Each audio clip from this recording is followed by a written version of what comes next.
Okie dokie. Thank you.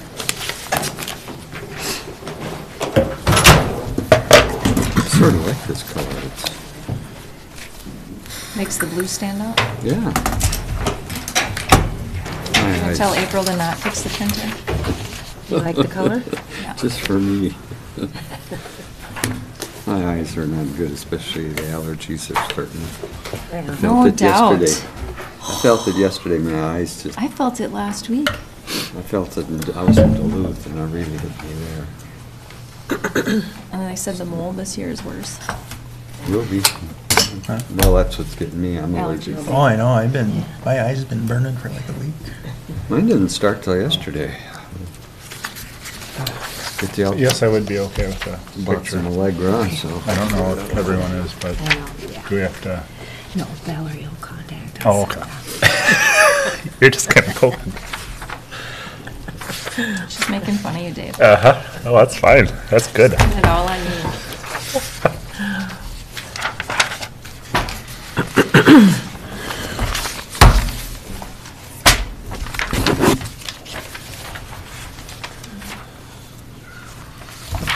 Kathleen this morning.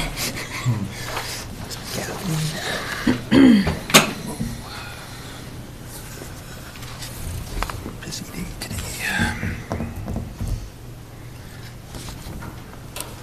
Be Norman. 6 minutes to hit straight. Today, just a regular day. It'll take all meetings. I can't get an email since the last meeting. What's the difference here between And worked on the an agenda and agenda packet? I think they're in the air travel office. Well, the agenda is going to give you just the agenda, just the 2 or 3 page agenda. This is agenda, this is Yes. agenda packet. Oh, adjust the, It's just the 3 Gotcha. pages, and Okay. the agenda packet's going to be all the materials. okay, thank you. And if you use, if you use split screen, It'll have, Morning, Brady. you always have your template to get Nice your out, huh? navigation bar pane. What's going on? He's just talking about setting the building.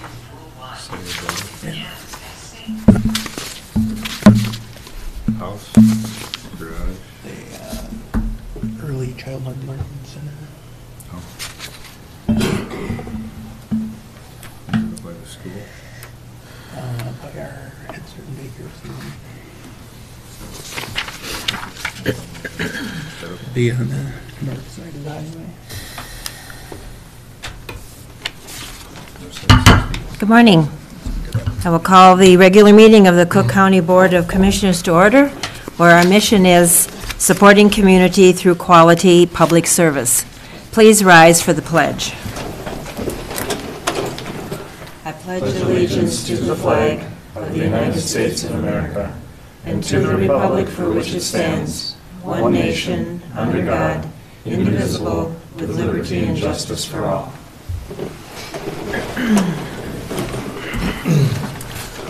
Anyone needing to make adjustments to the agenda? Hearing none, I'll ask for a motion. So moved. Support. All in favor? Aye. Aye. At this time, we will have public comment period. If anyone would like to step forward with comments.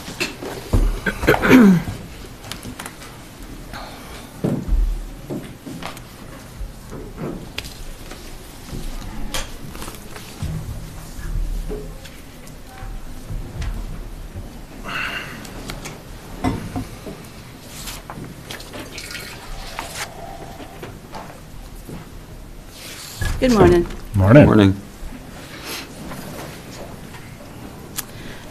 First, I'd like to thank Molly Hicken for responding to my questions about how do we get answers to questions. And as a part of that, I am reminded that during the county board meeting itself, there is no opportunity for your public to have any input into what's on the agenda. So this becomes the only time when we can voice concerns. want to remind people that this is the only time we can voice concerns.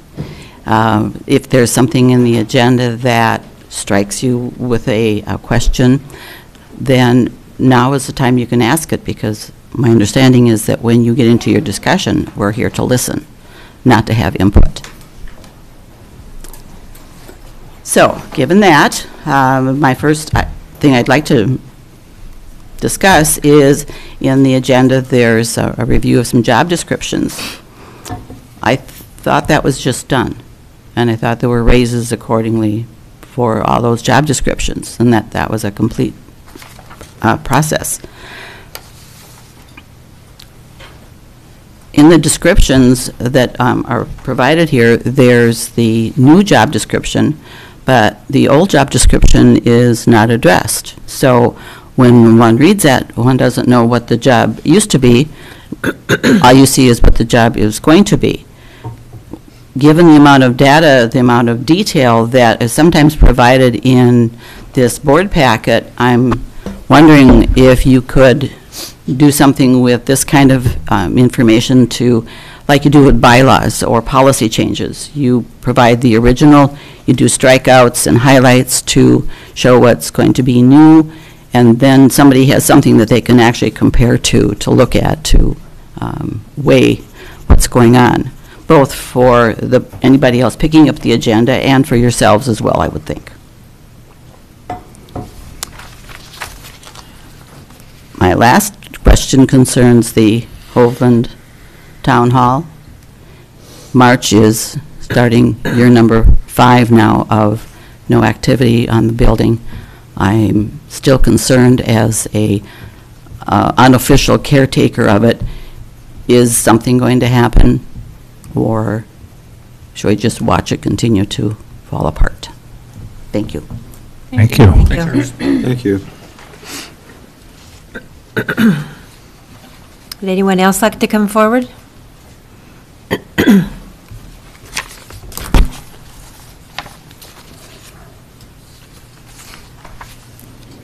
Good morning. It's a gorgeous day for a meeting. Good morning. Good morning. Morning.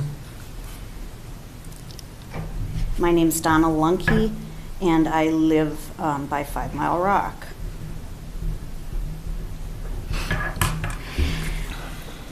I also wanted to thank you for Thursday's meeting and compliment Val. She did an amazing job of moving things along.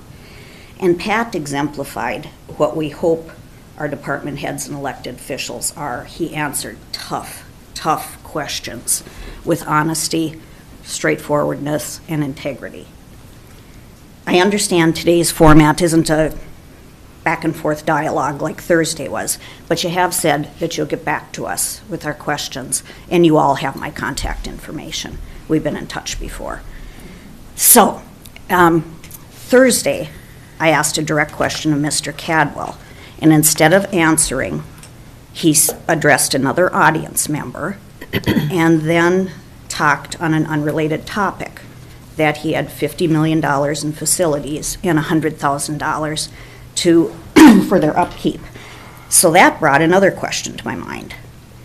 If we can't afford, if the budget is that inadequate to maintain what we've got, how in the heck can we be talking about adding new buildings if we just don't have it? What impact is that going to have on the levy? So my question was on Thursday about the cost-benefit analysis that had been promised to the board. And it was promised to be delivered on before the asking for the Wold schematic design vote in November. To my knowledge, that didn't happen. And after the vote, we didn't hear about the promise anymore, but we still heard about operational cost savings. And that was as most recent as the February 26th meeting. So did Mr. Cadwell ever share those numbers with you? Or did he withhold information that would have raised questions on the project?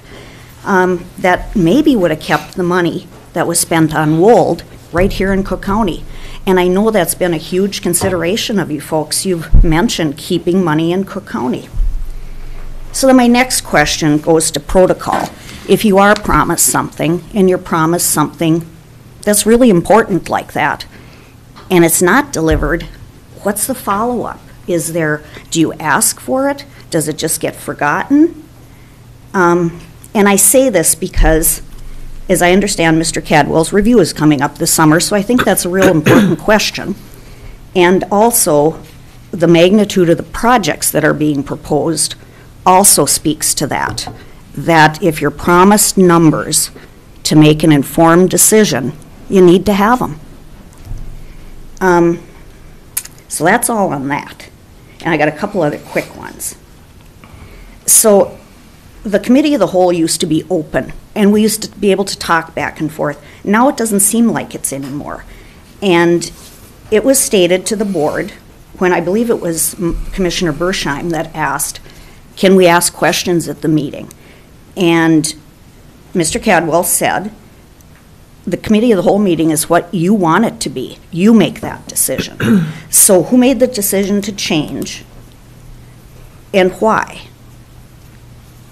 And I don't know, I guess that's it for now. I've got more, but I'll see you again.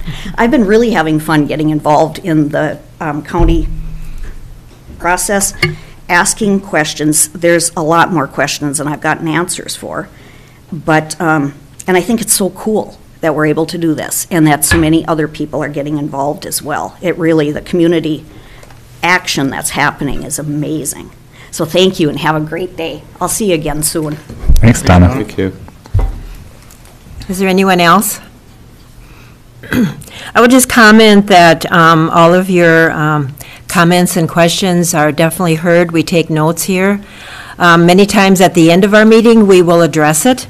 And unfortunately, sometimes you have to leave for work, so you can't see it in action. But then we have we're on video, so we try to do it as best we can. You can always call us or email us too.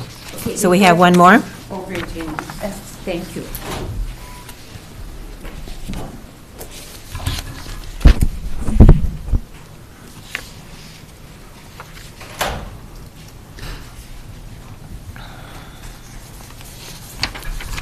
Good morning to each of you. I'm Morning. great people from Lutzen. And I too really appreciate the meeting on Thursday. And having the dialogue, being able to hear, from those involved. And my understanding from that meeting was that the $42,000 that has been designated for the study for the jail has been expended. And I understand too that no more dollars have been proposed for that project. So I surely hope that there will be a very realistic look at the jail, what is absolutely needed.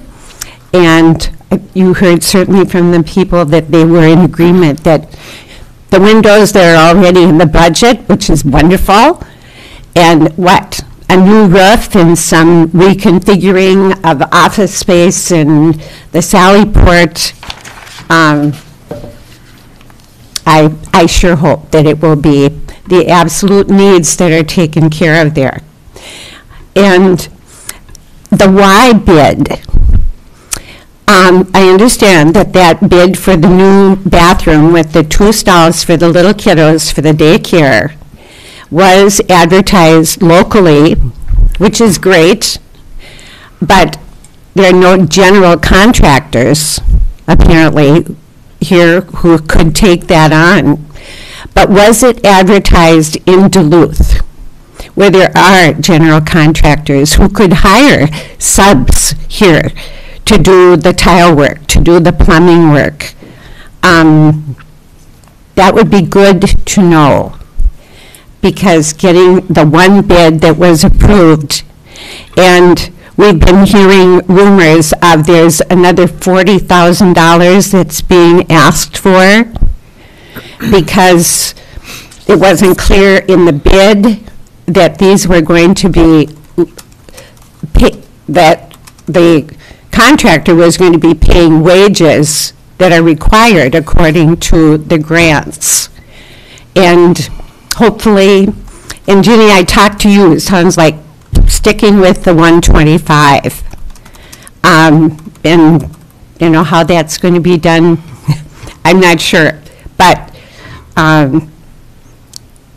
when we're talking about advertising locally, using those Duluth contractors and subs sounds like a really good way to involve our local contractors. Thanks so much.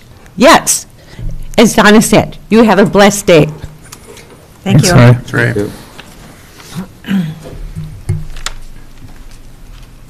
Anyone else? So we will move on to the consent agenda. Anyone want to pull anything?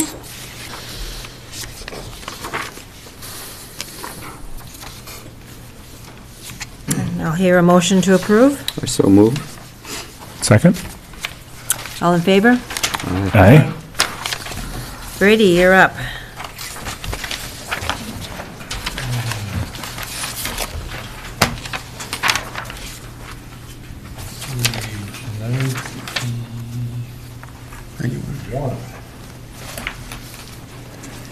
This is the second parcel. Brady. That's the light. This is the second parcel regarding the Highway 61 improvements. Thank you for taking care of Brady down there. So we, the state is now requesting to purchase not purchase, but get a temporary easement for a very small parcel. That you can see in the enclosed, it's a little triangle where the New Gunflint Trail meets Highway 61. So temporary easement, they're offering us $500 based on an appraisal that they hire for all of these projects up here. Any questions on that? Yeah. Why? What? It's kind of vague in there what it's used for, and it's a very small piece. Well, It just says for highway use, right? Right now? No. What the easement will be used for, or why they need that. I'm not exactly sure how highway easements work, but I suppose they're It's just a pushing. temporary construction Right, easement. they It's just push standard dirt process. places and, and if it's, they Sure. have to purchase I see. easements in order to do the work on the road. But I don't think they're actually going to build anything there. Right. I'm guessing they'll just, Move if it. it was your front yard, you might not like, what they do. Just to further clarify, in the resolution, it says it's a temporary easement that shall cease December 1, 2022. So it's a place to work, it's a place to put dirt, it's a place to park vehicles. your It's just a vehicles, temporary yeah. construction easement outside of the regular easement boundaries, and it's a regular part of highway construction. Thank you, that clears it right up. Any other questions or comments? So we'll need a motion to approve the granting of the temporary easement. I'll move to approve the granting of temporary easement. Support. Any further questions or comments? All those in favor? Aye. Aye. By hand. Any opposed? Motion passes on that. Temporary easement. This- Airport project. This is an airport change order request. This is the project that was approved last year for the beacon and the ramp replacement. And they discovered during construction that they needed this box, quasi-box, in order to meet electrical code that they weren't aware of. And there were some additional quantities of bituminous crushed aggregate, hand-placed riprap, et cetera, to complete the project. So total cost of the change order request is $7,783.37, and it's all grant eligible, so expect the county cost to be 10%. They don't actually expect it to be. They're asking for approval of that. That's their estimates. But it may actually come in a little bit less. They're actually expecting it to be more like $4,200. Okay, questions or comments on that?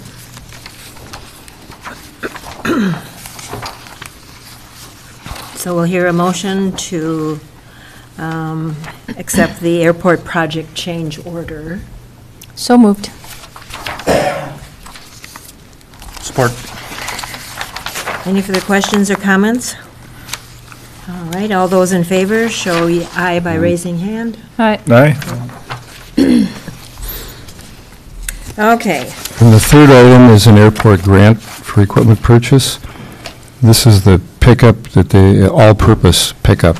It's where they make their fuel deliveries, and they make their trips to town. They snow plow with it. It's their all-use equipment. It's a 2004 Silverado that they've used to the point it has no value at this point, so they're not even going to sell it.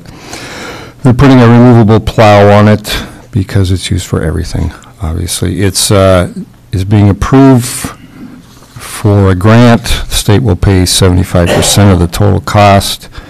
The county cost, the $12,916, is covered because we got, last year was the first time we got increased maintenance money. It's been $25,000 forever, and it's now $40,000. And so their actual costs haven't changed. They said this will be covered within that additional maintenance money. okay. And the maintenance money is from the state or from the feds? Yeah, it's just a separate annual grant for basic maintenance costs. From the state? From the state. Yep. Okay. Yeah, we have, it's a very detailed analysis. It's based on actual use, so every quarter they have to prove the numbers out and get paid quarterly by it. It's been $25,000 and now it's $40,000. So. Any other questions or comments to Brady? I noticed that it went from a Chevy to a Dodge. Is Rod okay with that? He picked it out. Oh, right. That's kind of a joke, I know. Okay, other questions or comments? I'll hear a motion about this agreement. So moved. Second. Any other comments or questions? Okay, all in favor of that? Raise your hand by aye.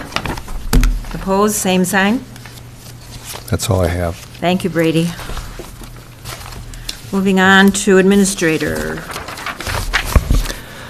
Thank you, Madam Chair. The first item that we have is the award of the bid for the Hovum Public Works facility. As you may recall, this is now our third time, second full public bid, and third opportunity to try to manage costs and deliver a product that was within budgetary guidelines. We opened the bids, I think it was March 5th, and the low bid was S&C Masonry, and we worked with them and Highway Department staff to review the alternates that were proposed, and to look at some cost savings in the planning and the design and the mechanical components of that building. And our recommendation is to go forward with the project with the alternates and the contractor alternates as identified on page 6 of this report that shows a base bid of $1.182 million, deduct for the industrial curtain and wash bay curtain, $26,000, deduct of stockpiling materials on site of $12,000, contractor negotiated alternates of $40,000, and a contingency of 5% of the $1.1 million project construction. Site improvements change order, because we've got a qualified contractor on site. I asked him to provide us a number to do the septic work that's also necessary out there, which brings the entire project up to $1.18 million, including the septic work. And there is that amount of money left on the 2018 capital improvement portion of the bond proceeds. If we approve this today, all of the contractors' substantial completion date for this project is December 31st of this year, so the project will get delivered in 2019. And I would take any questions you have about it. Okay. Questions, comments? Commissioner Shaw? Who's going to be the inspector on this job? We will have soils testing and compaction testing and materials testing will be done under contract for the general contract the Highway Department is doing testing for. But I would anticipate that weekly I would be up there for progress reports, and I would be making sure that we're meeting all the contract deadlines and staying on task and meeting all the contract commitments. Is that, questions I'm getting from the public is, you know, we want to make sure we're going to get a quality product out of this, and we're not going to be going back in a year or two and like another one of the county facilities everybody knows about, and we don't want to go down that road again. I absolutely agree with you, Commissioner DeShaw, and I would recommend that for future projects, we think about having that resource, having an owner's representative and a project manager if necessary for large projects is really important. Part of the reason why I would say that it would be me is simply because I have experience doing that with multi-million-dollar projects. And I don't know that we have anybody else on our staff that has done that, and I know that we don't have anybody on our staff that has time to deliver and do that. And are we going to have some kind of warranty on this work? Yeah, the construction documents will identify what the warranty is. I think the typical is that there is a year's of workmanship, and then there's manufacturer warranty on all the elements of all the pieces. That's standard for AIA contracting.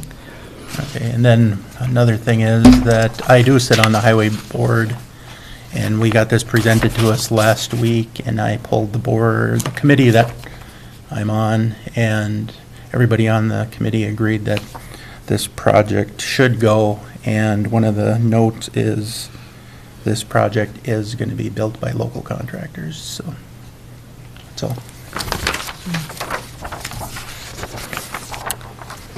Right, the Nordic Group and the SNC Masonry are local. What about the Champion? Is that everything local? Madam Chair, what you're reading is you're reading the bid tab, and there were 4 contractors who bid the project. Nordic, Gardner, S&C, and Kraus Anderson, and S&C had the low bid. Okay. Yeah, I know that. Okay.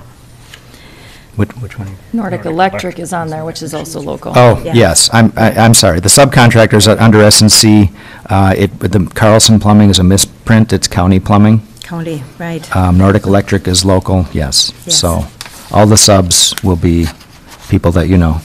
And then Champion, are they prefab? Is that the?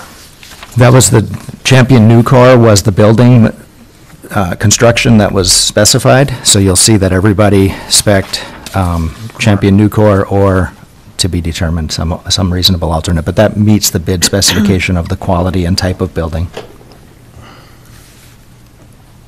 Okay. Other questions? Yes. I'd just like to address the comment of having to do repairs and maintenance on newer facilities. When we budget $12.5 million for a facility and we don't change anything in the facility and all of a sudden say we want you to do it for $9 million, the only way we're going to get it that way is by having cheap materials, and then we have problems. So I hope going forward that we stop doing that and that we look at actual costs and look at having quality product and not making cuts like that. And so I'm hoping that we don't make cuts like that on this project, that the options that we have for the alternatives are not making changes to the quality of what we're going to have when it's done, and that we'll have a facility that will last a long time. So, Madam Chair and Commissioner Dukirk, if I could answer that question. One of the primary cuts we didn't want to make was to change the size of the building. Yep. Another one is we did not want to delete the in-floor heat as the primary source of heat. So the changes that we did make we had the in-floor heat, and we had specified 4 rapid makeup heaters, 1 for each of the large overhead doors. And we determined that with the number of people that are there and the number of times those doors open and close, that 4 was more than we needed. So we reduced to 2. County Plumbing made some recommendations about the mechanical systems, and we eliminated the heat pump in favor of going with a standard water heater. We eliminated the air conditioning for the office space because there are operable windows. We modified drains and the drain guards that were there, so I don't believe that we, and then the other major component is reducing from 4 inches of foam underneath the concrete to 2 inches of foam under the concrete, which everyone there agreed is the standard practice in this area, as long as the soils are done right and testing right, and we've removed enough bad and put in enough good soils that we'll have a good concrete slab for this to sit on. So I would represent to you that all the changes we made make sense, and nothing was related to the function of the building. The only thing that's related to the function of the building is we eliminated the wash bay, and we eliminated the wash bay curtain, and we did that because when this is not connected to city sewer, it's connected to septic system, it's going to have to go, there's a holding tank for the floor drains, and that's going to have to be pumped. So we want to minimize the amount of material that's going down the drains. So having an inside wash bay doesn't make any sense. We don't have one in Lutsen. We do here because we have a grease trap system, and the water goes directly into the sanitary system. So the one functional change we had to make was related to the wash bay, and that was because of the limitation of not being connected to city water and sewer, which is just beyond our control at this point. Is there air conditioning in the current facility? No. Okay, so that's not a, If there were ever a need, there'd be an opportunity to put a window unit in there. So Okay. we eliminated a major mechanical system in favor of a standard hot water heater, and nobody believes that we created a problem.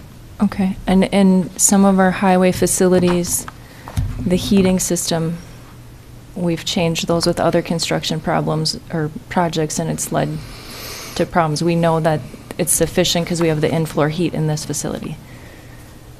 Yes. Okay. Yeah. And yeah. And those are just my concerns. I Mhm. mean, that's where we've run into problems with past projects. And I wanted to actually address that specifically because we did talk about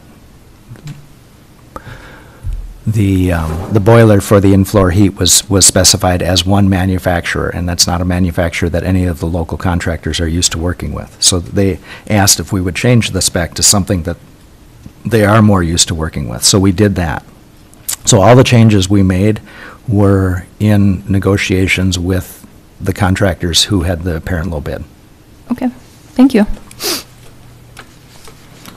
Well, I'd like to thank Mr. Cadwell for his work on this, because it's gone through a real good vetting process, I think, and also passing it by the committee. Thank you for that, Mr. Deshaw.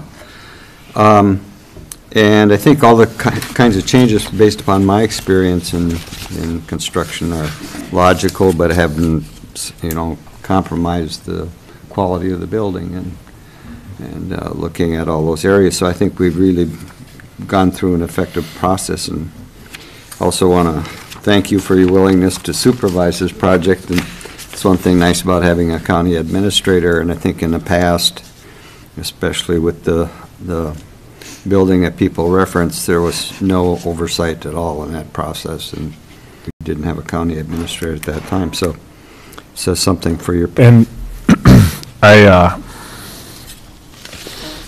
I understand that reducing the foam from 4-inch to 2-inch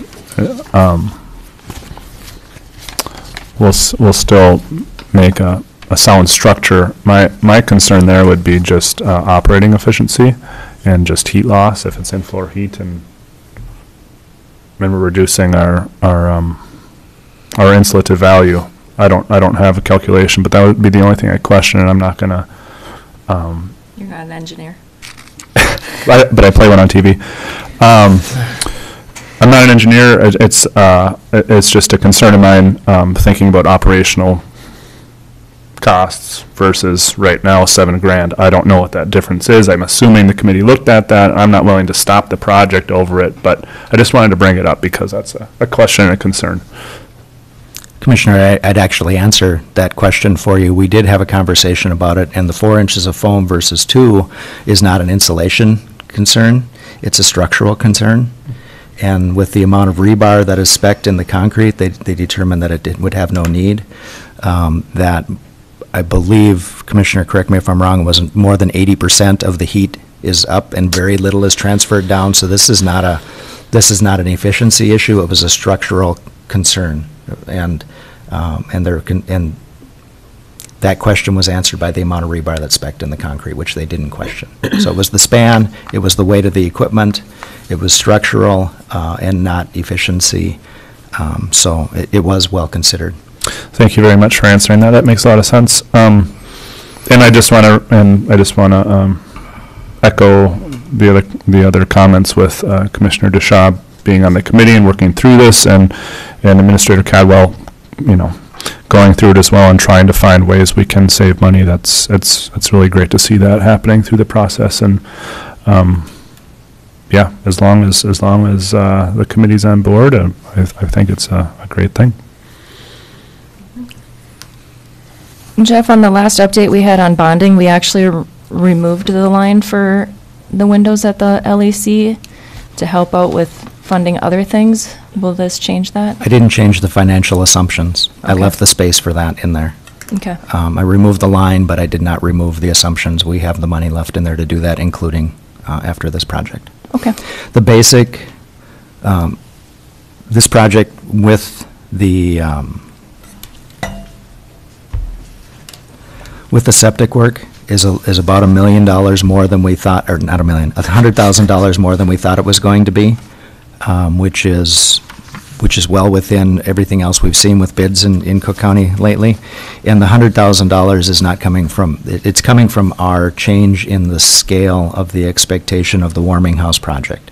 At one point, we were showing $425,000 on that project, and our scale on that has gone back to $175,000. So that's where the extra money is coming from. We had $2.054 million from the issuance of the debt, and there was a little bit of extra money for some of the community center park improvements. But that's why there's room to deliver this project, even with the septic costs and even with a little bit more than we expected on the building costs. Well, I appreciate you taking on the site inspection also. So have to wait till the frost gets out of the ground, and the project could be started by June, you said? I'm not sure, Madam Chair, when it's going to be scheduled, but you'll get updates when we have them. Right, so we will get an update from you as you're progressing with them. Okay, thank you on that. So we have a motion to accept the bid recommended by the Meyer Group for the Public Works bid in Hoveland.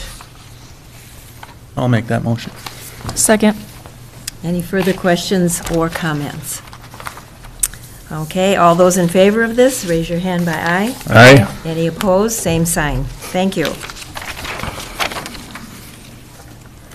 And Madam Chair, if I could, answer one of the questions that was asked this morning about bidding and requirements, and it's a fair question, and there's a statute, 471-345, the Uniform Municipal Contracting Law, that provides very clear direction on what we have to bid and what we don't have to bid. And for any contract over $175,000, anticipated project cost of over $175,000, we have to solicit sealed bids in a manner subject to the requirements of the law governing that, which means public notice, advertisement in places where those, and we have to seek qualified bidders.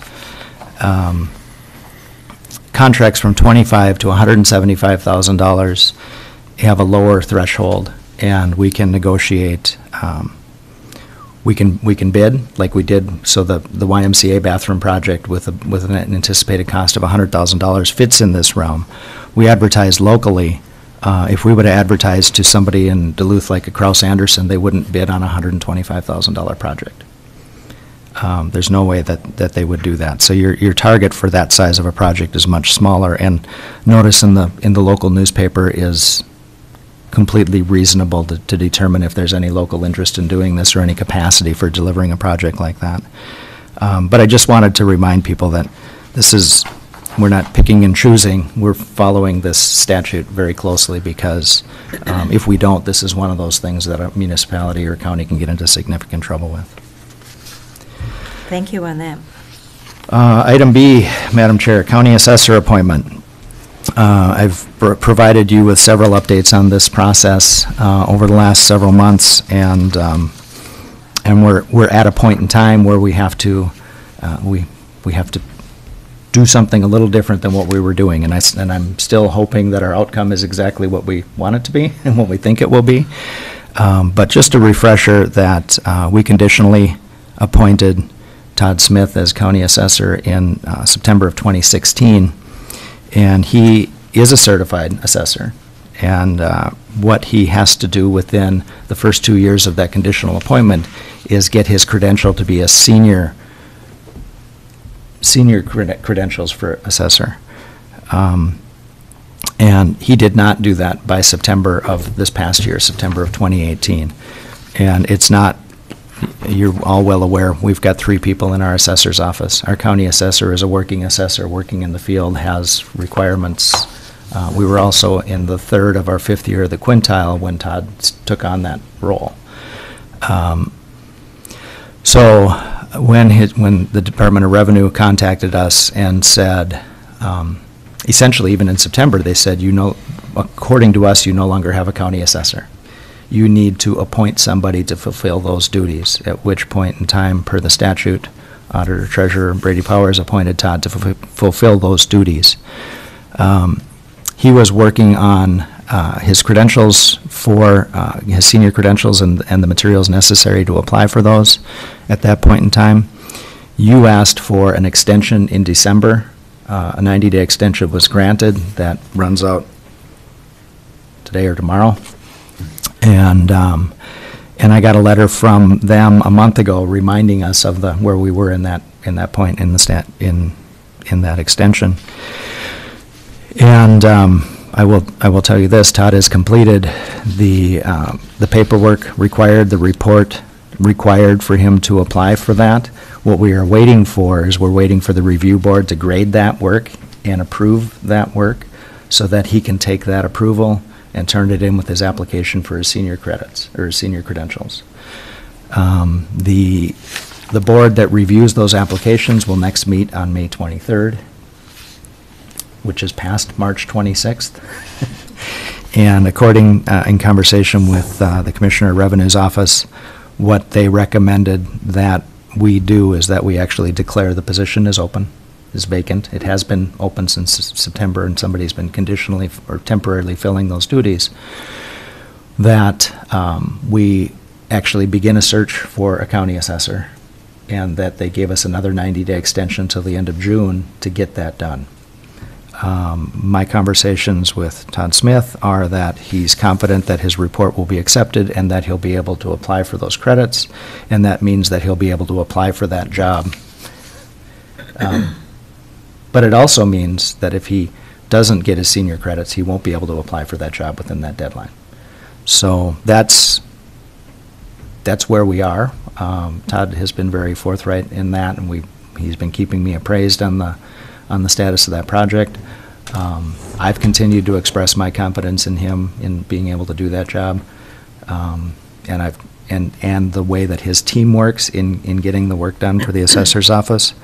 But we don't really have much of a choice, other than to ask you for authority to post the vacancy for the county assessor position. We'll go through a due and diligent process according to the Commissioner of Revenue. The deadline for application will be after the May 23rd. May 23rd is the Thursday before Memorial Weekend. So I would recommend that we close the application on May 31st. That's probably what we would do anyway. And that gives him the opportunity to complete the credits, make his application, and get his credentials so he can apply for the position. That doesn't mean that other people might not still apply, because we really do have to open it and advertise it. But I wanted to give everybody the full understanding that Todd was a credentialed and certified appraiser, and it was appropriate that we put him in the position in September, and our conditions made it very difficult for him to meet that 2-year requirement to get the senior credential that's required to continue. If he gets that credential and applies, he would obviously in any kind of pool be seen very favorably because we know what his work looks like. But we do have to go through, we would have to go through a process according to the Commissioner of Revenue's office. Any questions about where we're at in that? Okay, comments, yes. So they need to have their senior accreditation within 2 years of us appointing them. So when we advertise this job, are we advertising it that they will get it within 2 years, or are we changing our advertisement to say they're required to have it when we hire them so we don't have to do this all over again? Well, we would probably give preference to somebody who has it, but Okay. but the job is still available. The Commissioner of Revenue would not let us appoint Todd for another conditional 2-year period. No, but if he does But they would let us appoint somebody else who met the basic criteria, saying within 2 years they would have the same requirement. I'm just thinking worst case scenario, if for some reason Todd doesn't get it and then we hire someone else who doesn't have it and then we do this all over again. It's a Yeah, risk we take, I guess. it is. Along those lines, say that worst case does happen, and after that, Todd does get his senior assessor accreditation.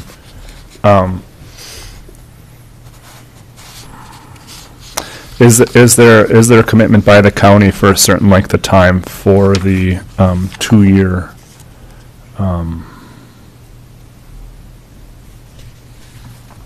The 2-year position? Is it last those 2 years, or is it It's a 4-year appointment. a 4-year? I'm sorry.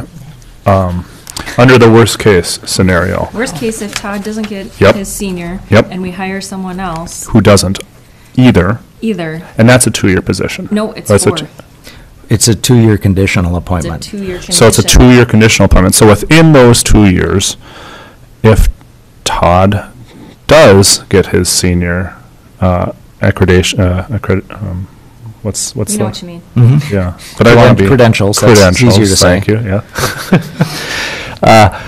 And at which point are we still committed for those 2 years in that appointment to have the temporary appointment? Or can we hire someone who does have the senior credentials? A 2-year appointment is a 2-year appointment? Is that? Well, no, but I'm not sure who would apply knowing that it would be 2 years or until somebody else got their credentials and then we'd let them go. I don't know who would apply for the job knowing that. Sure. So we're in a rock and a hard space. Yeah, I'm Todd- just asking, yeah. Todd believes he'll have the credential. Yep, I by the believe it end of the too. period too, I so- believe it too. But yes, there's a lot of what-ifs Yep. in this scenario, and it's good to talk them through. This seems to be the best course of action. What are our risks? Are there risks? Well, there are several risks, Commissioner, and in my conversation with, I talked to everybody, I called John Klockseam, who's the person who's been communicating with me, and he answered the phone, and it was on speakerphone, and basically everybody except the Commissioner of Revenue was in his office, because this is important. The assessor is a very important member of the county leadership team, and they take their responsibilities very seriously. And I talked through our small staff. I talked through our confidence in Todd to do this position and the work that he's done and the deadlines that he's been under. And I said, I stopped because it was just really quiet. And I said, and you still want me to post for this position anyway? And he said, yes, that would be our recommendation. So when we last posted for a job of this requirement, we posted, how long was the highway engineer position open? The major risk is that we post this and that we not find anybody qualified who's interested in applying. And we're going to have the same issues with this position that we had with the highway position, in that we're a long ways away from other people who are certified. There is a shortage of people who are certified. And truthfully, at the top end, our pay scale is lower than the market is paying. We're not competing with people in Silver Bay for somebody with the credentials to be a county assessor. We're competing for people in the 11-county metro area. And this has been a discussion since I've been elected at the Association of Minnesota Counties to remove this requirement because it is that difficult to find somebody. In the senior credential is a skill. It's a skill that we don't have any application for in Cook County. It's a skill for a certain type of assessment that we don't have a need for in this county, that there isn't a need for in most rural counties, which is why at the Association of Minnesota Counties they're talking about this, which is also why I've said that Todd was completely licensed and skilled and had the experience to do the job that he's done for us, but he has not had this credential, which is still nonetheless required. And I believe we have a rural county commissioner who worked in the county assessor's office for a long time and didn't want to go through the senior accreditation for their job, so they resigned from assessor. So the risks are, even by posting this, Todd may not get his credential in time. We may not get a qualified candidate. We may, a lot of things might not happen. There are, like I said, there are a lot of what-ifs about this, but our path to comply with the Department of Revenue is very clear. Okay. I know that in education, at least, at some point in this process, if we go through this scenario as you presented, can we, with the Department of Revenue, ask for a variance if we've gone through, due process and done everything we could to get a qualified person? Is that something that's an option, or is that, I know that happens in education with certain licensures. They already granted the conditional appointment of somebody who didn't have the senior credentials. But you can't get, okay. That is the variance. That's If the they're- variance, in the language that you're using, the ability to appoint somebody. I understand Yep, now. Thank you. That is the Okay. variance. So we did have a variance to begin with. Yep. It's terminology, Mhm. yeah. Right. Well, I'll make a motion to authorize the posting of the vacancy for county assessor. Support. Any other questions or comments? All those in favor? Aye. Aye. Any opposed? Same sign. We will hope for the best on this, for sure. Next item? Thank you, Madam Chair. I'm going to actually have Judy come forward and talk about these, but I kind of want to answer one of the questions about job descriptions and the Personnel Committee and their work. This is standard practice. This is county policy. The Personnel Committee would make recommendations for review and job descriptions. The handbook still allows for employees to say, my job has changed and I'd like the position to be reviewed. The department head or supervisor can say, this employee's job has changed and I'd like it to be reviewed. The Personnel Committee exists primarily to review personnel-related policies and to review job descriptions. This work is ongoing. We've never not had a monthly personnel meeting where we haven't been reviewing one job description or another. In an organization as flat as ours and as much turnover as there is, job descriptions are constantly being modified because we get people in with different skill sets. And we still need to meet the responsibilities that we have. So this is absolutely nothing new. The number of job descriptions on the list today is higher than usual, but there are a couple of reasons for that. The MIS Systems Administrator is really just clarifying language. The Deputy Auditor Treasurer Bookkeeper was requested by the Auditor Treasurer that we review that position. The Community Center Assistant is the new position that was authorized by the board last year during budget process. The Community Center Extension Director was a request that was made by that person. That I don't know that my job is clearly defines the expectation. So we've got some of each of the possibilities here. The only other way the job descriptions are reviewed is if the board directs that there be a full review and another study done. So that's why there's so many. That's why this is a long list, but I will let Judy talk about them in detail. Great, thank you. Thank you. Good morning. Good morning. Madam Chair and Board. Morning. We have 4 job descriptions. I am going to request actually that the system administrator job description, if I could pull that and bring it back next month. And I'll explain a little bit the history of the system administrator job description.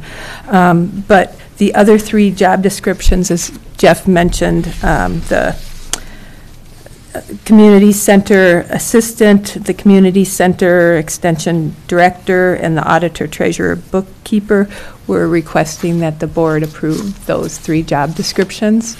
They were reviewed with the personnel committee this month. The personnel committee meets monthly.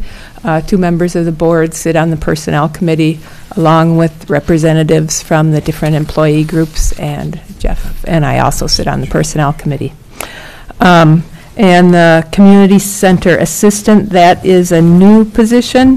We are hoping in the future to hire a part-time community center assistant. The first step is to approve the job description, review the job rating, and then the next step will be to request posting.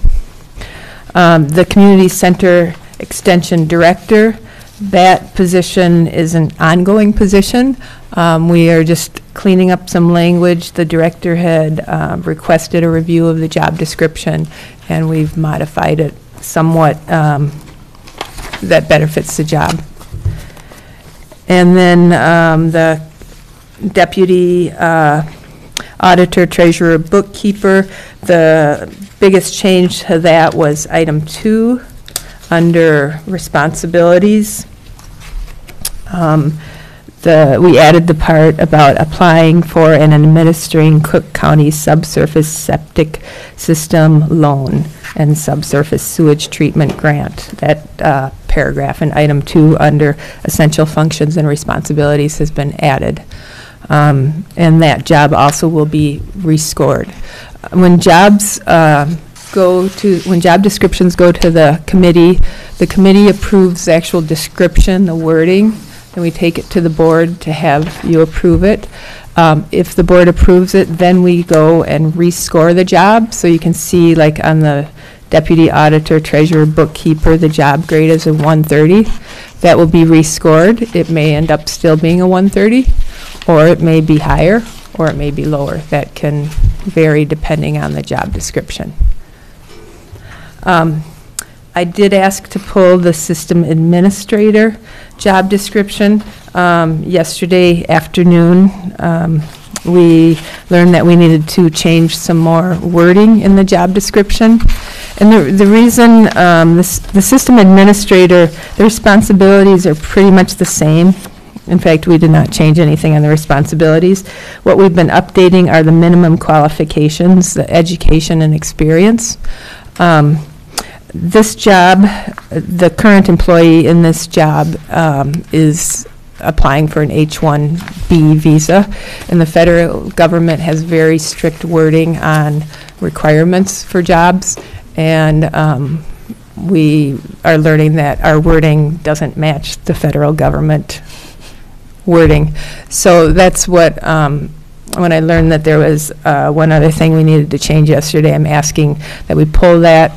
I will bring it back to the personnel committee. The personnel committee approves it, then I'll bring it back to the board. So my request today is that you approve the 3 job descriptions, the deputy auditor, treasurer, bookkeeper, the community center extension assistant, and the community center extension director. Thank you. Thank you. Well, especially in the area of the community center extension director, Diane has been there so long that she, I'm sure, has input to this, and then with the idea of hiring someone as her assistant would certainly clarify what she needs to have done. So that's great to have all of their input.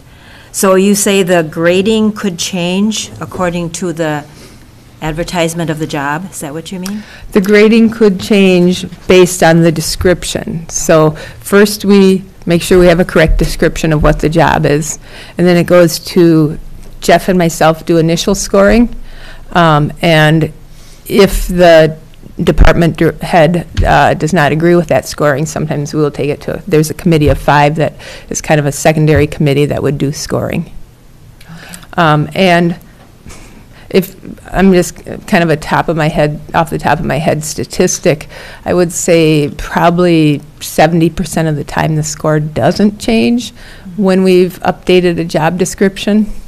But, so there's one or two of these may have a change.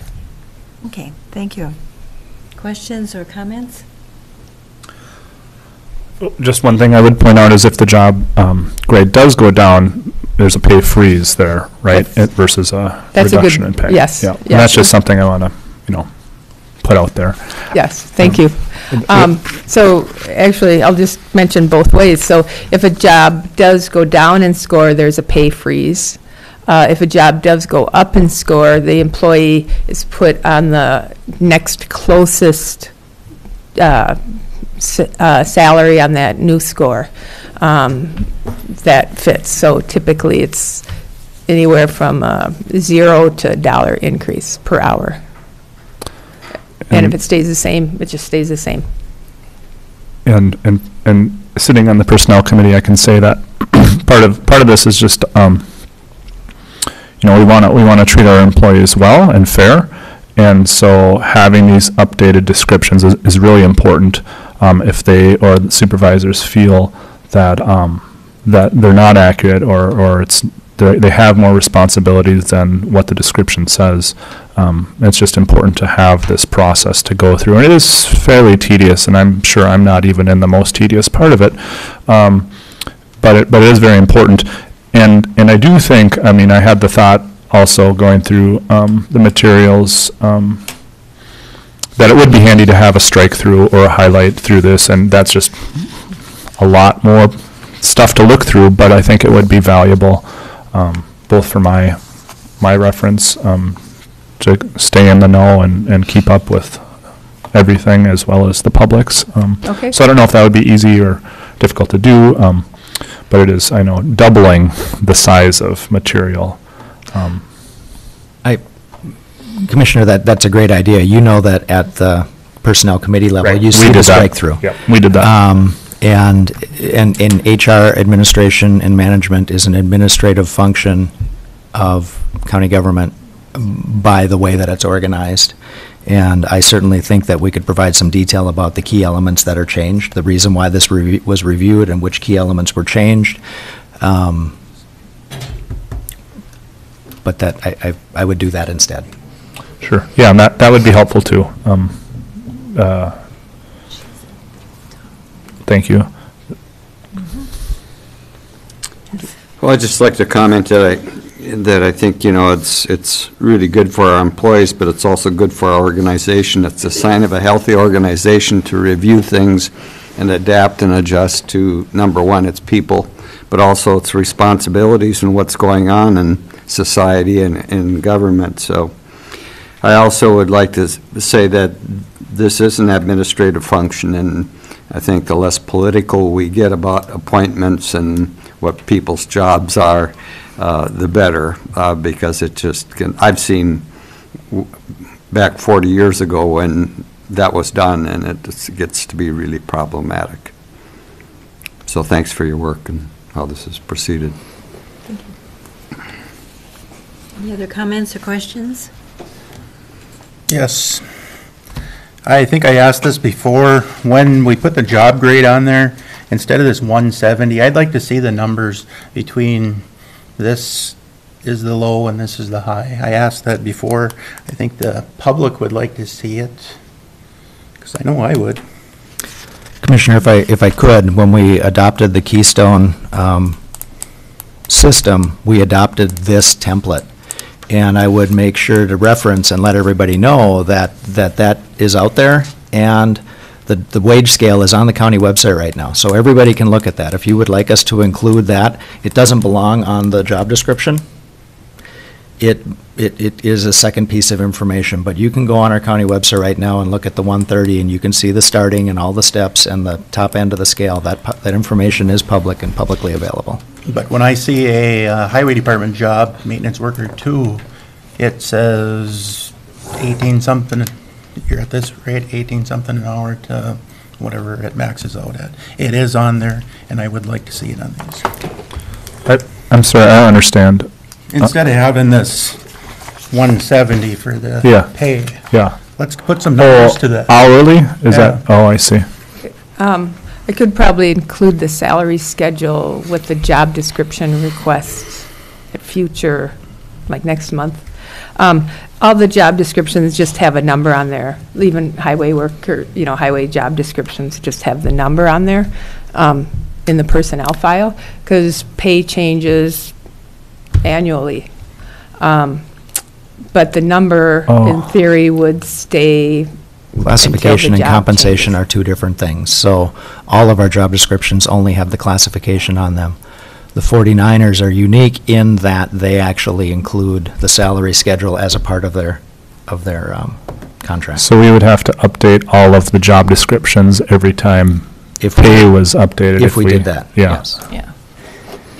So I just got to learn the metric system is what. Well, if we get Oh, a no, you printed wouldn't. copy, we can keep it in our drawer. I mean, with public health, it's a huge organizational chart, which Allison's going to give us a new one, but usually I keep that in the drawer, so when we have a discussion about who's in what position, I can pull it. So if we just have a printout of our scale, we can just keep it in our drawer, and then when it comes up, you can look at it.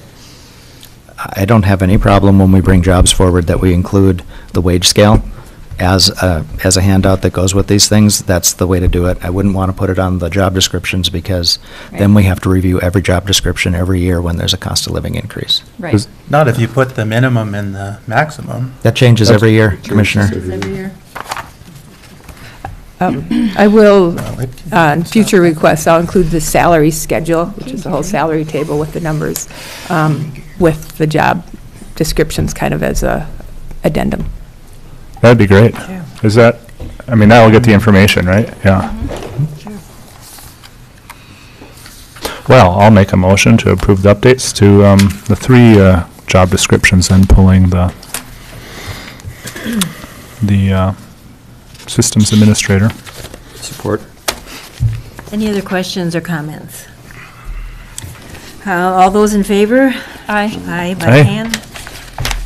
Nay, same sign. Thank you, Judy. Thank you.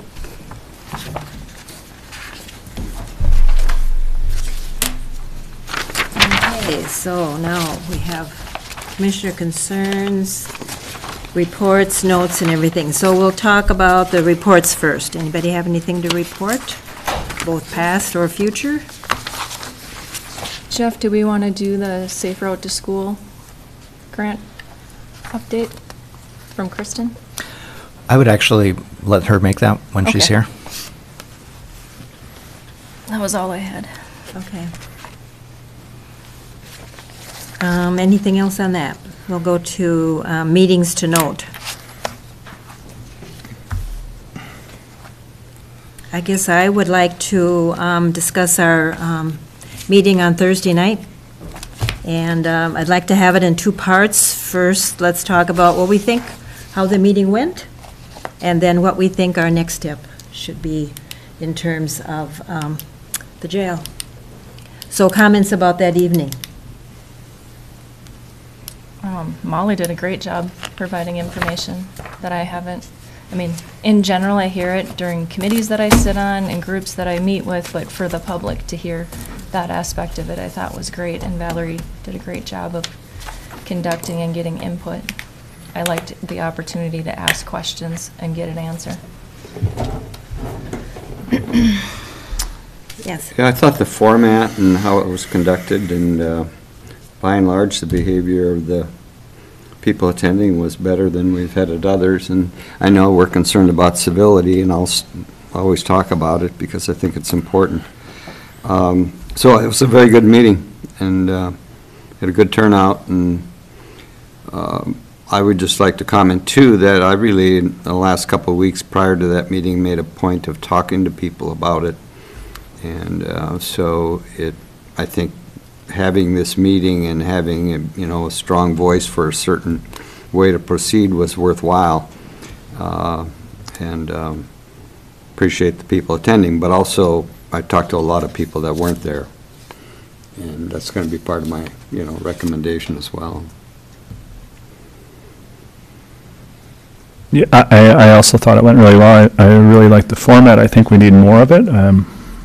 More regular back and forth question and answer sessions. I think it's critical in building and strengthening public trust, and that's a top priority for me.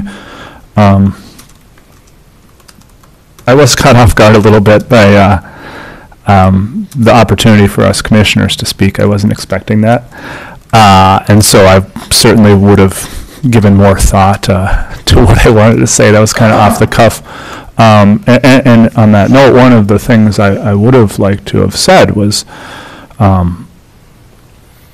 taking a look at the history of the process, and me trying to catch up to speed involved that, and I guess I didn't express that very well, and just the takeaways I've gotten thus far, and I can maybe touch on those now if that's okay.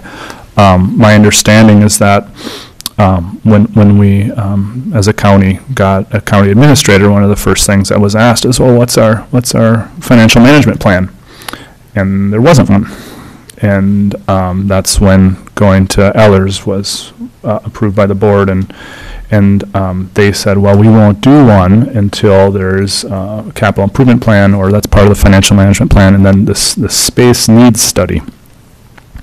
And so this is all very kind of high-level stuff, without getting down to the trenches. But there was the three large, and please correct me if I'm inaccurate or misinterpreting anything. Commissioner, I would make a correction. Please. The financial management plan, they asked us what our capital assumptions were. Okay. And when we started the jail study with Wold, they said we'd prefer not to go forward until we have a better idea of your other capital needs, which is where the space study came from and the delineation of the other projects was. So you just have them reversed. They happened at the same time. They both happened in 2017. But it was not Ellers that said, we're not going to move forward with this until we know what your space needs and your other projects are. It was Wold that said, we don't want to propose a jail project unless we do so within the context of your other capital needs. That does change my perception of things a little bit. Please. And also to add to that, we as a board had approved that as well. Yes. It was not just coming from Wold, but right. I remember the discussion where we said we've got to look at our entire, county needs and capital and put this in context. Yes, thank you. Yeah, thank you for that clarification, too. It does change the way I look at things a little bit. But coming out of that space needs study was three larger projects. It would be the Law Enforcement Center, a Highway Department, and Public Health and Human Services. The Highway Department needs change significantly when, with the change of the highway engineer, it sounded like our needs were looked at differently and kind of scaled back. With the previous engineer, it looked like a $15 million facility up at the airport. With the new engineer, it was a smaller space needs that this space could work, and this is how. You look like you want to say something. The former engineer had multiple choices. Okay, but that was the route, that was the emphasis at that point, right? I think towards the end, he was looking at a smaller facility. Okay. Yeah, and then when we looked at all of the projects together, when it originally came in with the proposed jail, we were kind of looking at, well, if we do move the highway department, we could move the jail facility and have, so it's been a lot of different moving parts Yes. throughout the process. So I think And still. it still is. And same with the Law Enforcement Center. It started as a justice center full on, and then scaled back, and so it's just good to see those where things were, where we've been, what we've come from, and just every step in that process. But my understanding is one of the factors of moving the law enforcement center to the top of the priorities list. And all that being said, so these are needs that are identified. We can't do it all at once. And maybe we can't even do everything that was initially proposed, like the full-on Justice Center or the $15 million airport project. But if we do have the, thank you, highway project at the old airport. And so if we do have these very real needs that are in varying degrees of,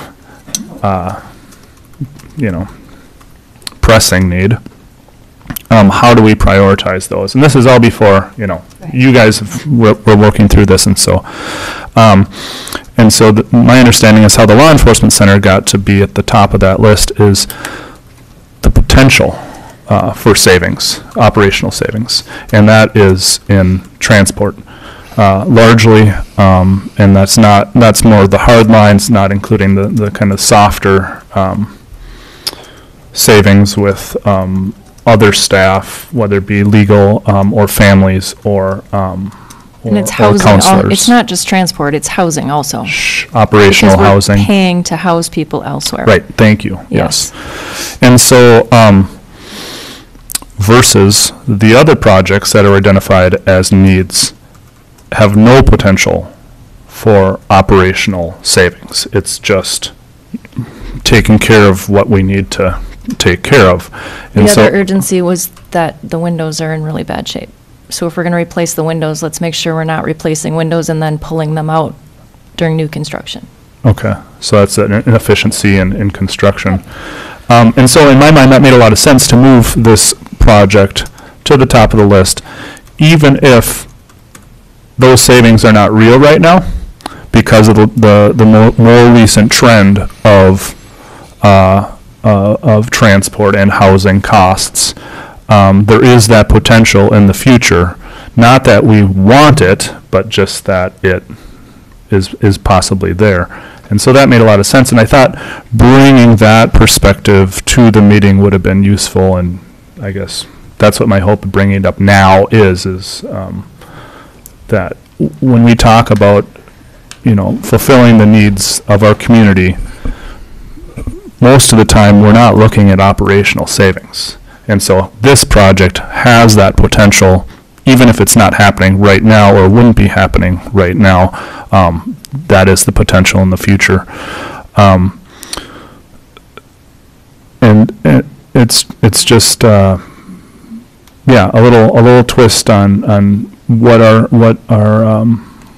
focus or how to frame this whole discussion is, but I thought it was worthwhile bringing up. Sometimes when we're asked to speak off the cuff, it does make us uncomfortable, but, our comments I thought were appropriate on Thursday night. Yeah. Any other comments about Thursday night? Yes. I think it went pretty good. I think the public likes to have interaction with the whole board. Last year, when I proposed, we had the meeting of the whole in the evenings. We were gaining some ground. We were getting some dialogue with the public. And this year, we went back to the old style. And as you can see, as last week, we had one person in the room with us. One. Last year, we could get a group together, have conversation. That went away. We had 3 people at committee of the whole. Who? Mike Carlson. You left. Right, but I mean, when it started, we had more than one person there. And they all left. So, Commissioner DeChambeau, are you saying we should revisit this? I think we should revisit the meeting. We can't this year, but, Okay. we can't have a conversation with the public. Yeah. Can we We are elected officials. We work for them. They deserve answers. Can we talk about the committee of the whole after we finish with the Right, jail right, discussion? Okay, so I felt Thursday night was just excellent, the give and take, the fact that we had everyone on board that were involved in the project. People could come forward to ask questions or make comments. That's the way we need to be in terms of involving the public. It was also recorded. I received a couple calls from people who couldn't be here, and they appreciate the fact that they then view it at their time. So now that we've had our discussion about how Thursday went, how do we want to move forward?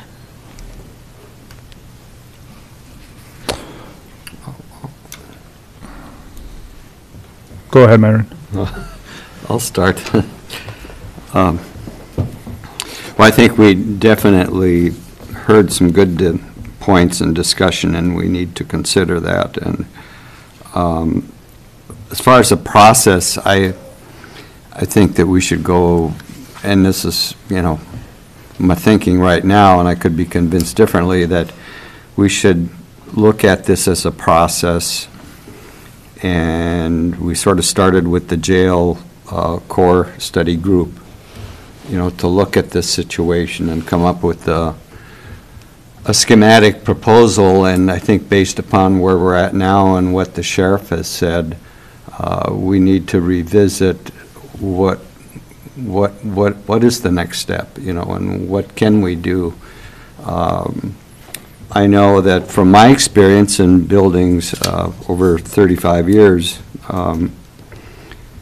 we can't build for the past, or if we remodel, or if we do anything, we've got to really look at the future, because it just saves money long term. And it's not only common sense, it's been proven by research very well. So hearing what was expressed by a lot of people to me, whether they were at the meeting or not, is that we should revisit this and look at what our needs are, but also put that in a frame of reference for where we're going in the future. And I don't want to get into the details of that. I could talk about it for a long time, but I think the point being is that we should start a process and get the people involved that were involved in the beginning. And Wold has put a lot of work into looking at the facility and coming up with schematics and diagrams, and I don't think we want to lose that work and that knowledge. We'd be throwing our money away and starting all over again if we thought we should get someone else or anything like that. So if we're going to proceed in any logical way, I think we have to look at the information we have, consider what we have learned and some of the changes in thinking, and listen to the people. And I think I heard that people are looking at, we should have a good place for our people to work and for people to be held. And working conditions are very important. So that's where I'm at. And I guess I was part of that group in the beginning and spent some time on it and visited all the buildings, and we do have some real needs, things that we should do at that jail. So you mean returning to the core group? Yes. Yes. And to get back to some kind of study and make a recommendation back to the board. So it's a process, and the board certainly will make those decisions along the way, but I think it's logical that we refer back to that process.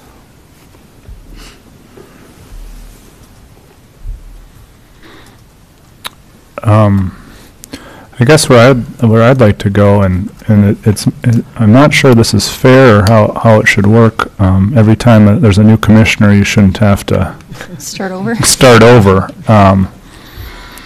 But I think that it would be worthwhile for the public's sake and the county's sake and the trust therein to look at the capital improvement plan and involve the public a bit more and catch everyone up to speed on that route, because I found that personally very valuable as a commissioner, and I think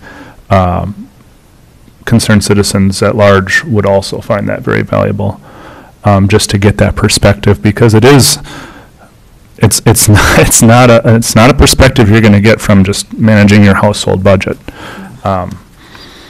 It's a much larger, higher level perspective, and it's difficult and requires some expertise. And so if we can share that would be excellent, and if we can involve people, that would also be excellent. So And do you think that process could be through the core group? Initiating it? Or who? The core group being the law enforcement core group, is that the? Right. Yeah. Mhm. I think it's larger than that. I think Right. another town hall and capital improvement would just, I think that would be valuable. So I would think that we'd want to go a little bit bigger than that, take another step back. But I'm open. So if we have a town hall meeting, the core group could present some new options and then go from there. Otherwise, we're going round and round again about everybody's opinion, and we've had a good take on their opinion. But could we then have some ideas about where that could go? Do the windows, well, we know we're going to do the windows, but what else? And the core group has looked at all of these areas and then present it to town hall. Commissioner Dukirk. I like the idea of a town hall and just doing where we're at with our capital planning and all of that stuff. But as I see this work with John and Wold is, as he technically called them, bubbles. There's a whole bunch of bubbles to decide from, and we haven't decided what bubbles we want. So I don't know that we're ready to go back and start over when we haven't even gotten to the end of this process to send anything back. And I know that there's been this request over and over again about a cost analysis, and I don't understand doing a cost analysis when we're still in the midst of deciding what it is we want for the finished product. I mean, we still haven't decided what is going to be done. We have bubbles and ideas on a piece of paper. So I think we have more work to do with Wold, and we still have information that they need to bring forward to us, and we can have a town hall meeting on that after it goes back to the core group and has some discussion. But just a town hall meeting on our capital plan and how we're going forward with that, and our strategic plan and everything else is also a good idea. Yeah, I guess, Madam Chair, I was thinking of stepping back from the project more so than just like, say, scaling it back. I was thinking we need to include and communicate more about the bigger picture, about the entire capital our capital plan, and then, when we have a larger public engagement in that process, then moving forward with the next steps of whichever capital plan or whatever scale of plan. Stop the jail procedure right now and go back to the full picture. Right, we do have a capital plan. We do have 22 buildings that we're responsible for, so this rose to the top for now. Seems to me this also obviously involves our budget committee meeting to look at this, so, I mean. Yeah, just to help me understand this better, Commissioner Mills, I guess, I as a commissioner sort of understand where I'm at with this, but I'm hearing you say that you would like us to go back to maybe where we were a year or two ago in this process, to look at, revisit what the needs are, because we did take a look at all the facilities, and this jail thing came up. But it came up as a Class 3. And so you're saying we should start some kind of process, again, forming some kind of committee or a work group? I just think we have to get some kind of, information seeking and research into something before we just throw it out there and say, what do you think, folks? We got to give them some information. Yeah, I'm sorry. No, I don't want to redo everything. What I want to do is re-include everyone. I want the board has moved forward, and it's all public. It's all on video and all in the minutes. But that somehow the public got left behind. And so I would like us to have, somehow bring everyone up to speed with how we got here, because right now I feel like a lot of the public is in the weeds with, well, it doesn't cost $5 million to replace a window, that kind of thing, versus what we're looking at a larger picture is, I guess just the bigger picture.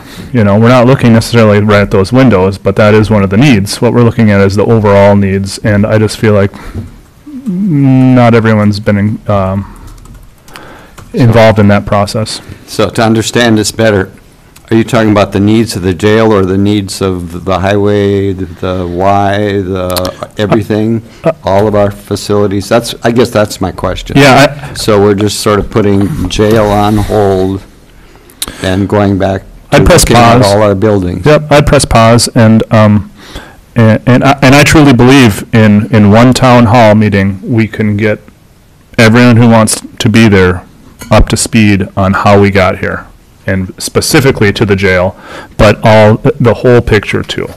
I think that's a realistic task. So focus on the jail, but include everything else as part of the discussion. Does that make sense, Myron? It looks like Not going back and starting over. I'm a process person. I get where you're. I don't think we need to.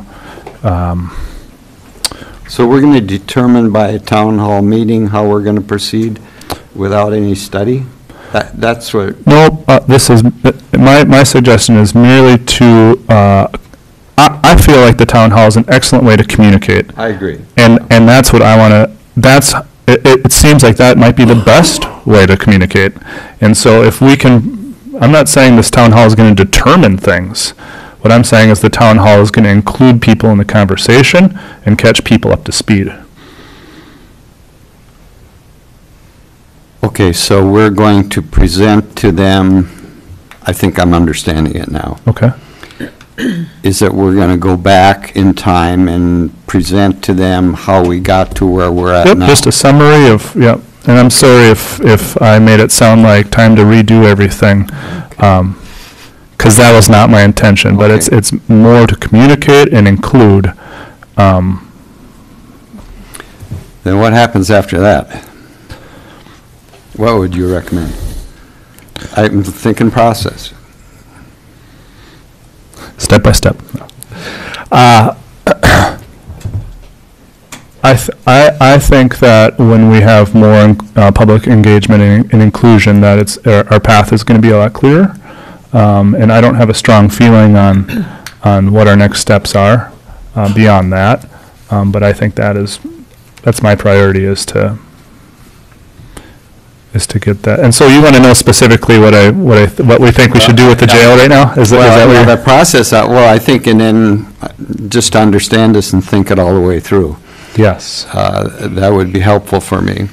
So we have the meeting from the public, and then you're saying what we hear from the public, then we'll determine how we're going to proceed. Is it to bring them up to information, or is it to have a town hall meeting provide us direction?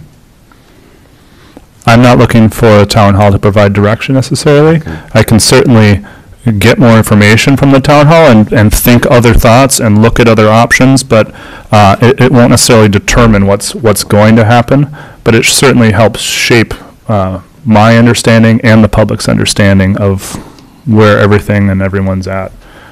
So to be honest with you, beyond that, I'm not sure. And from a process standpoint, I'm sure that's very frustrating. So I apologize. When you say press pause, that means do the town hall before our next meeting with Wold.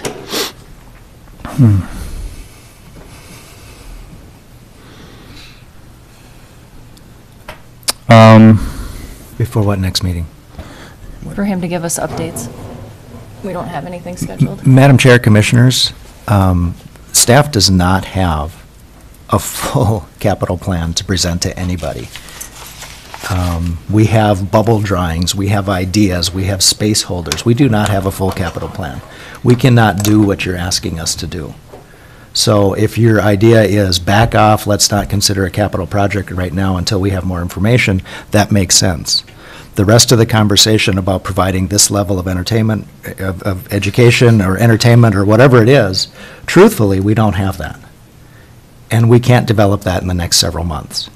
So if you're not willing to go forward with the project that is being designed, then the best alternative is to put that one on a shelf and give us some other direction on which other projects we should be designing. But we have not created any other data.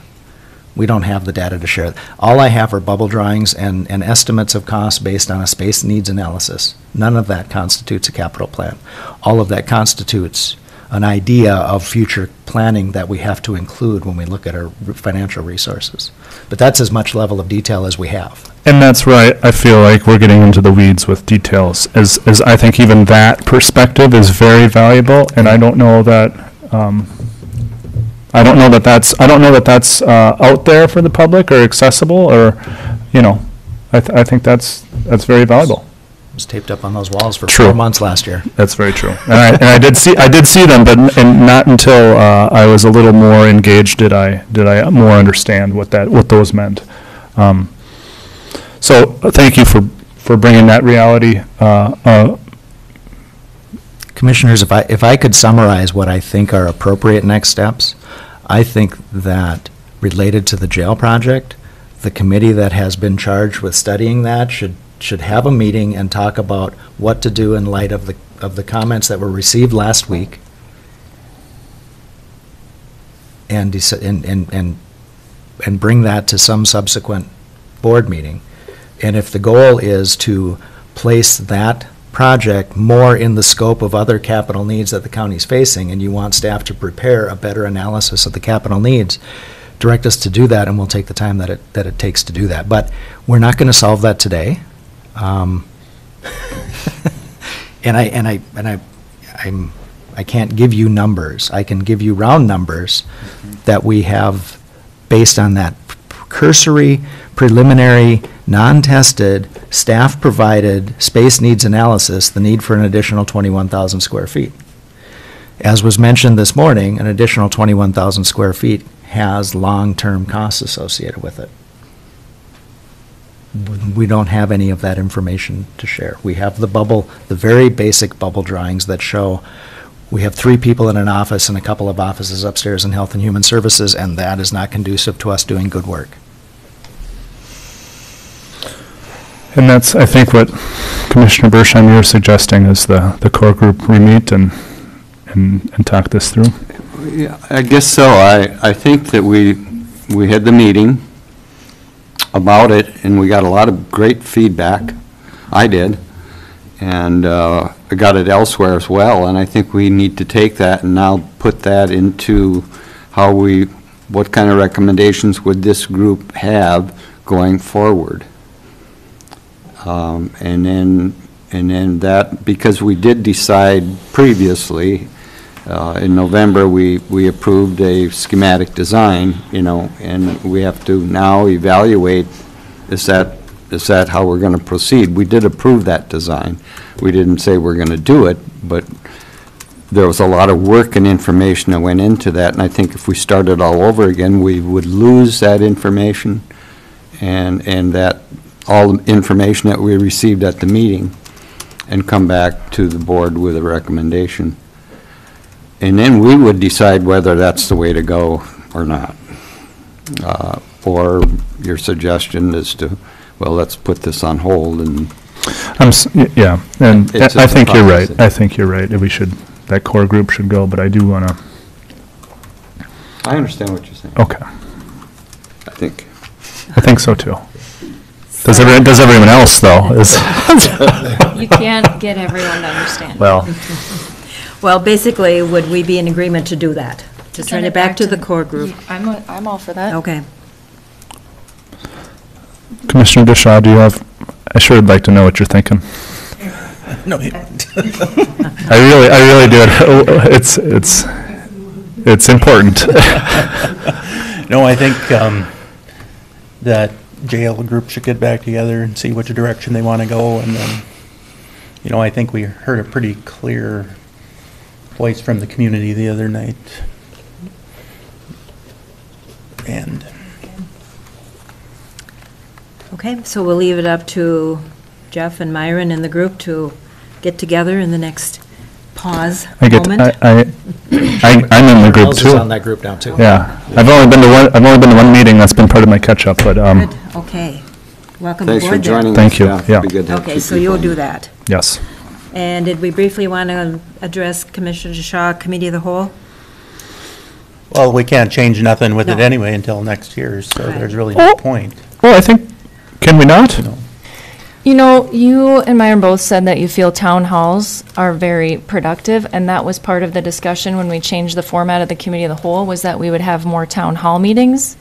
So, you know, we're new into the year and we're new into the process, and I think we need to try it. We agreed to try the suggestion last year. We did it for the whole year, and I would like to see us get our town hall scheduled and try this out and see how it works.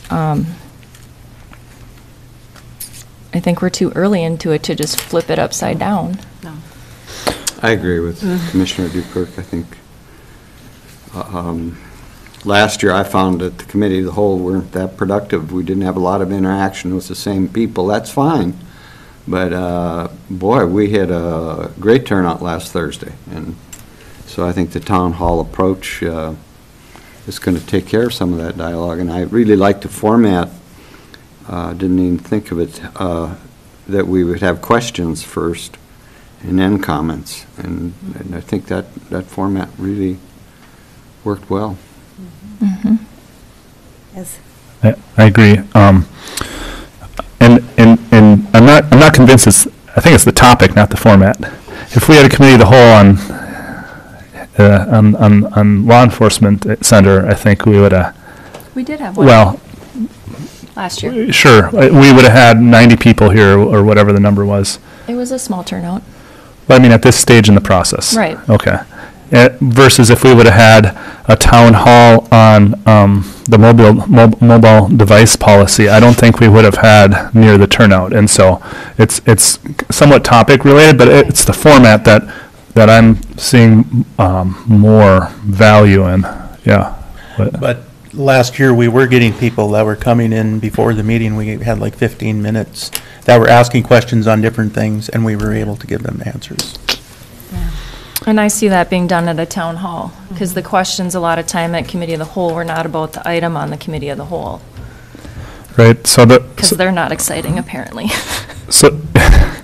So they're important, and that's why we have committee of the whole, right? But my understanding is committee of the whole is like a set agenda. Work session. And work session, thank you. And so it's not so much of a public engagement, which is frustrating. And I think that's why we were talking about the town hall style. So I'm not trying to say we don't need that. We need more. Right, so over the next few months, we will start working on setting up those dates for the town halls. Right. Yep, anything else? There was also a comment this morning that the only time to talk to us about this agenda is during public comment, and the agenda does come out on Thursday or Friday before this meeting, and it's available online, and you can actually call us. You don't have to wait and come in here Tuesday morning if you've got something going on that morning and you want us to know how you feel. You can always call us beforehand and let us know. We don't want to force people to miss work and come here. Okay, so any meeting updates, or you had another comment? I think Commissioner DeShaw had a comment. Oh, I had some other thing I wanted to bring up, but we Sure. can do this first. Yeah, go ahead. Oh, I just want to bring up once again our building facilities in the Colville Town Hall. If we're not going to do nothing with that building, wouldn't we be better off handing it over to the fire department and let them maintain it? That's kind of the key group in Colville. You know, I've been asking for a year and a half to get something done out there. I haven't seen anything done. Commissioner, I would answer that question. We have asked the local building suppliers, we have asked the local contractors, nobody will give us an estimate. And the truth of the matter is, if we're going to refurbish that building to be a public building, it's going to need to be refurbished to the point that it's ADA accessible, and it is not at all feasible for the county to touch anything with that building, because we're going to have to do that. So it's a really good consideration, is do we work with the partners on the west end, the townships take care of their building up the trail, that the associations take care of the buildings. The Colville Town Hall, I don't know that we're going to be able to do anything with it. If we do, we're going to have to put together a full project, and I guarantee you it's going to be a lot more expensive than anybody thinks it would be. And we're I thought a comment this morning was on the Hovland Town Hall, but it's a whole. That was a misstatement. Okay. Then that's why I was confused. But we do have more than one town hall. Yes. And they all require. I think the key group, which is basically the fire department in any community, would have the ability and the resources to fix the building, and it's a historic building. If you go down to the state capitol, there's a statue of William Colville. Well, don't call it a historic building, because if it gets registered, then you have to meet all those conditions too. We're dealing with that with the, we can't even change the wood on the windows. And then you can't even take it down, and you have to restore it in place. Careful what you ask for. So what you're asking, Commissioner DeShaw, that we do something or nothing? We've been asking for a long time. I've been asking for 18 months, and apparently we can't get nothing done from what Commissioner or Administrator Cadwell says. So I would just assume, let's give it to the people that can fix it. Locally, nobody has expressed an interest. If you want me to have an architect give an opinion, I will, but that will cost money. Why do you need an architect to give an opinion? So we, Because nobody locally has expressed a willingness to go and give us an estimate on that project. If that's a recommendation, I think that would be a great recommendation to bring forward to the board, but that has not been brought forward until just now. Yes. And so, would the fire department be a better organization than, say, the Historical Society? Is that? Yes. Okay. And I've asked numerous times, if we can't take care of our buildings, then let's look at getting rid of them. So. Would that? It's a big discussion. Yeah, I was going to say, is that just passing the buck too, or is that, I mean, it's off our plates, but it's. They have showed interest in taking it. Thank you. Okay. Meeting updates. I do have one in regards to going to the Arrowhead County meeting last week, which there are 11 counties. It was brought to our attention about the PILT. And they're having now, every 10 years, they do appraisal for the boundary waters. According to the Ty Blatnick Act that was passed in 1948. Is it 10 years? I thought it was 6. It's 10. Okay. Yeah. So we discussed it there, and there's a new director, Honorable Vicki Christensen, who is Chief of the United States Forest Service in Washington, D.C. And all of our 3 counties, St. Louis, Lake, and Cook, feel that we need to each respond to the fact that we've not been paid.